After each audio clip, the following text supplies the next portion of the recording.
came across another list for atheists. Well, atheists and Scientologists. And you know me, these lists are like my crack. Can't turn one down. It's kind of an odd pairing though. I don't know how I feel about being lumped in the same category as Scientologists. I have to admit, I don't know everything about their beliefs. I've read a few descriptions about it, and a few biographies about L. Ron Hubbard, and of course the famous South Park episode, but of course that had to be a joking exaggeration about... What? Really? Oh, wow. Anyway, I'm answering these from my atheist point of view. Why are we here on Earth? If you mean people, then it's because our ancestors evolved to become the only species intelligent enough to question why we're here. If you mean, why did life evolve on Earth? Well, Earth is one of the planets capable of supporting life, and managed to have the right chemical combination at some point in its history to start self-replicating molecules, i.e. life. What is the purpose of life? Who says there has to be a purpose in our lives? I don't know of any supernaturally designated purpose given to my life. Any purpose in our lives are the ones we've chosen. So, the purpose in my life is to be a good father and husband to my family, because that's what I choose it to be. Your purpose may be different, but I don't see how it has to come from some supernatural entity. People seem to think that if they are not given a purpose, then their lives are meaningless. I see it as the opposite. Without being told what my purpose is, I get to decide that for myself, and that gives me a lot more power to decide what my life should amount to. If intelligent design and the Bible aren't correct, then how did humans end up being the masters of every other species on Earth?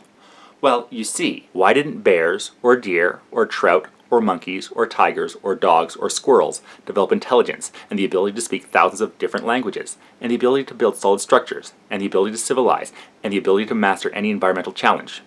It's because we... Also, where did governments come from? It came from... You don't need to answer that one. All historians know the Bible is correct historically, even about Noah's flood, due to recent archaeological evidence.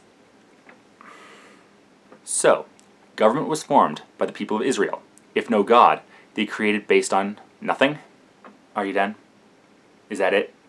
Sure? Okay, good. Intelligence probably came about because our ancestors moved from the trees to the plains. Without our arboreal advantage, we were not the most adept. We would either go extinct or develop what advantage we did have. We weren't fast or strong enough to survive solely on our physical abilities, but we were able to become the smartest, using tools to our advantage. That tool use put us ahead of the predators on the plains, giving us the opportunity to become better tool users, eventually putting us on top of the pack. The other animals, bears, deer, etc., evolved to use their own abilities better, become faster or stronger. And some animals do build solid structures. Have you ever seen a termite mound or a beaver lodge?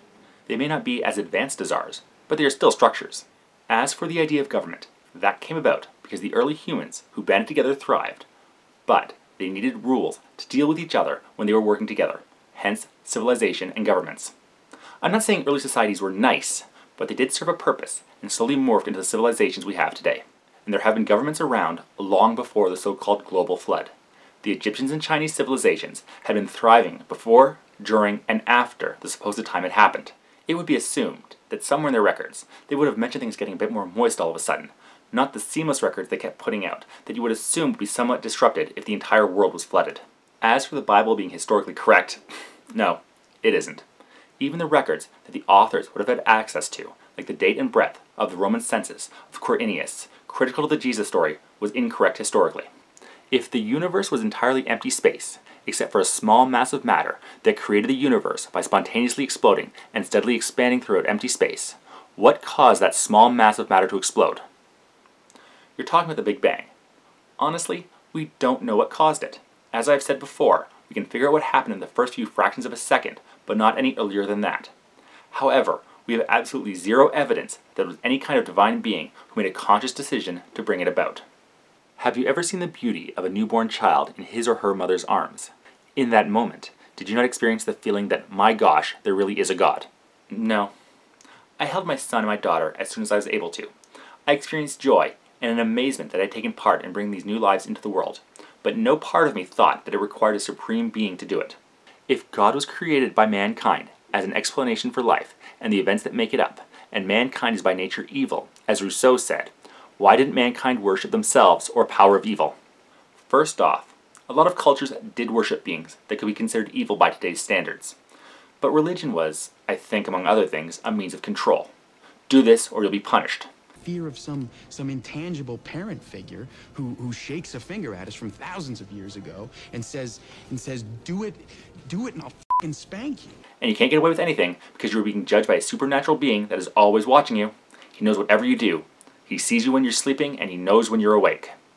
If God was created by humans, then why do so many biblical stories involve his punishment of humans that went astray? Wouldn't humans rather create a God that allows them to get away with whatever they want? This goes back to the control aspect of religion.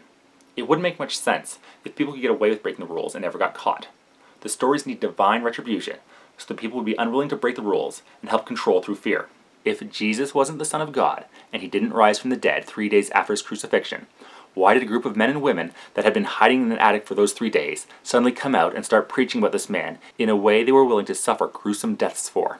And don't give me anything about mankind needing an explanation in their minds. Any simple explanation will be quickly dropped when a man is about to be sawn in two, stoned, crucified, burned alive, or beheaded. The martyr stories of the claimed original witnesses most likely did not happen. The only stories we have of them are second and third hand tales, used as teaching implements. See, these people were killed and kept to their belief, so you should be willing to do the same. The martyr stories we do have historical records of, people being tortured and fed to lions, were those who were not the original witnesses, but believed what they had been told, they would be going to heaven for that belief. And I don't remember anything about hiding in an attic. Was that in one of the Gospels? Honestly, I feel like I'm missing something. You say God doesn't exist. Why does each person have a conscience then?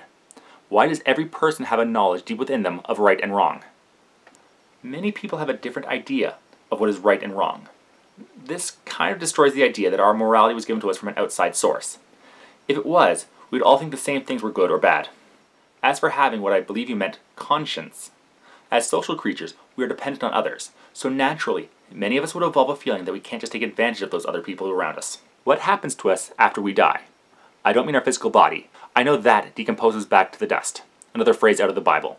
But I mean who the person is. Well, my guess is the moment my existence ends, the thought patterns that were myself would cease to be. Any more thoughts, emotions, or experiences that I could have would no longer come to pass. Basically, the time after I die will be the same as the time before I was born. As much as anybody wants something of themselves to go on after death, there is no evidence for such, and just wanting something will not make it be. So, one last one. Where will you be 3 minutes after you die? Okay, that's more than 10 questions, so I'm going to start charging overtime. What does that work out to? Let me do the math here. Nothing, and then nothing. So 3 minutes after I die? Well, I'll have ceased to exist about 3 minutes prior. There'll be no more conscious thoughts by the being that I was. All the memories I have, and all the experiences I could have had, will be gone, and will only exist in the memories of my friends and loved ones. And of course, I will have achieved a kind of immortality through my fame from these videos. My thoughts will be saved for future generations through my legions of fans. Sorry, even I couldn't say that last part with a straight face. So those are the 11 questions answered. If you guys find any more you want me to go over, please send them my way.